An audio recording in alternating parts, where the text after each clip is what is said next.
दोस्तों, खाना खाने के बाद उनकी टट्टी कैसे बनती है और हमारा खाना पचता कैसे है? हमारा खाना पच रहा है या सड़ रहा है कैसे पता करें? दोस्तों, एनर्जी से ही हमारी पूरी बॉडी काम कर पाती है और एनर्जी हमें मिलती है फूड से, और डाइजेस्टिव सिस्टम की मदद से ही हम फूड का एनर्जी में कन्वर्ट कर पाते हैं।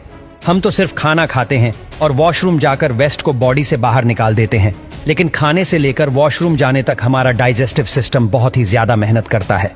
और इस वीडियो में हम यही देखेंगे कि डाइजेस्टिव सिस्टम काम कैसे करता है। डाइजेशन तो खाना खाने से पहले ही शुरू हो जाता है। जब हम खाने के बारे में सोचते हैं तभी हमारे मुंह में पानी आ जाता है।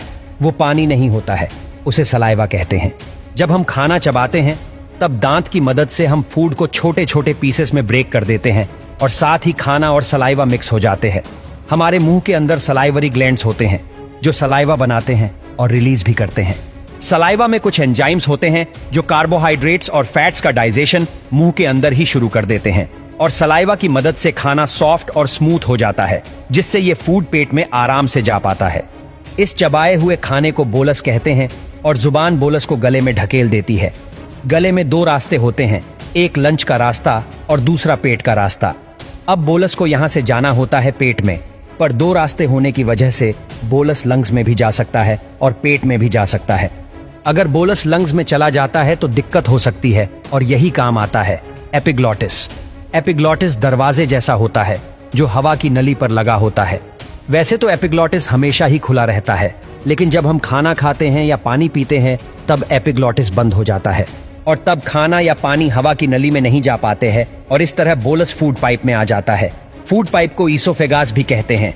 फूड पाइप 25 सेंटीमीटर जितना लंबा होता है और फूड पाइप अंदर से इलास्टिक जैसा होता है, और इसी वजह से फूड पाइप बोलस को पेट में ढकेल पाता है, और सलाइवा की वजह से बोलस बिना अटके फूड पाइप से आसानी से गुजर पाता है। फूड पाइप के एंड पर कुछ मसल्स लगे होते हैं जो फूड को यानी बोलस को वापस फूड पाइप में जाने से रोकते हैं। इन मसल्स को LES लोअर ईसोफेगास स्फिंक्टर कहते हैं। जब LES रिलैक्स हो जाते हैं तब बोलस पेट में आ जाता है। पेट में पहुंचने के बाद बोलस की पिटाई शुरू हो जाती है। हमारा पेट खाने को सिर्फ होल्ड नहीं करता है, बल्कि एक ग्राइंडर की तरह फूड को पेस्ट में बदल देता है, और इसी इलास्टिक पावर की मदद से स्टमक फूड को पेस्ट में बदल पाता है। स्टमक अपनी इलास्टिक पावर से फूड को इधर उधर ढकेलता है, जिसके कारण फूड पेस्ट में बदल जाता है, और पेट में एसिड भी होता है, और वो एसिड है HCl hydrochloric acid.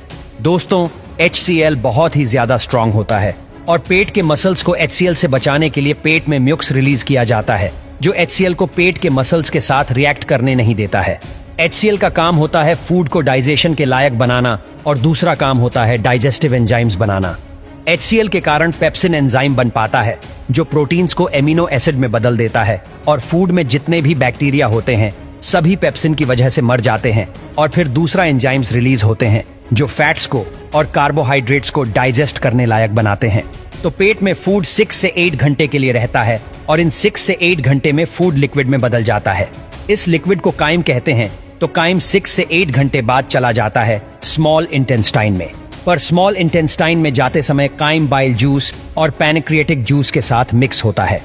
Bile juice बनता है लिवर में और स्टोर होता है गॉल ब्लैडर में, और बाइल जूस फैट्स को ब्रेक करता है। बाइल जूस कलर में ग्रीन होता है, जिसके कारण काइम का कलर भी ग्रीन हो जाता है, और पैंक्रिएटिक जूस में अलग अलग एंजाइम्स होते हैं जो कार्बोहाइड्रेट्स को ग्लूकोज में, प्रोटीन्स को अमीनो एसिड्स में, और फैट्स को फैटी एसिड्स में बदल देते हैं। तो इस तरह विलाई की मदद से हम फूड से एनर्जी ले पाते हैं। स्मॉल इंटेस्टाइन से गुजरने के बाद काइम चला जाता है लार्ज इंटेस्टाइन में। लार्ज इंटेस्टाइन तक आते हुए काइम से लगभग सभी न्यूट्रिएंट्स खून में चले जाते हैं, और इसीलिए काइम का कलर ग्रीन से ब्राउन हो जाता है। ब्राउन काइम में अभी भी कुछ न्यूट्रिएंट्स और फाइबर्स होते हैं, और फाइबर्स को हम डाइजेस्ट नहीं कर पाते हैं, और यही हमारी मदद करते हैं माइक्रोब्स, बैक्टीरिया। हमारा लार्ज इंटेस्टाइन 1.5 मीटर जितना लंबा होता है, और पूरे लार्ज इंटेस्टाइन पर बैक्टीरिया माइक्रोब्स होते हैं जो काइम से बचे हुए न्यूट्रिएंट्स को डाइजेस्ट करने में मदद करते हैं। लार्ज इंटेस्टाइन के एंड तक पहुंचते हुए काइम से सभी न्यूट्रिएंट्स और पानी निकाल लिए जाते हैं, और अब ये काइम बदल जाता है स्टूल में यानी टट्टी में, और लार्ज इंटेस्टाइन में ही स्टूल यानी टट्टी पर म्यूकस रिलीज किया जाता है ताकि टट्टी आसानी से बाहर निकल पाए। लार्ज इंटेस्टाइन में फूड बहुत ही धीरे डाइजेस्ट होता है, और इसीलिए लार्ज इंटेस्टाइन में फूड को पूरी तरह डाइजेस्ट होने के लिए 30 से 40 घंटे लगते हैं।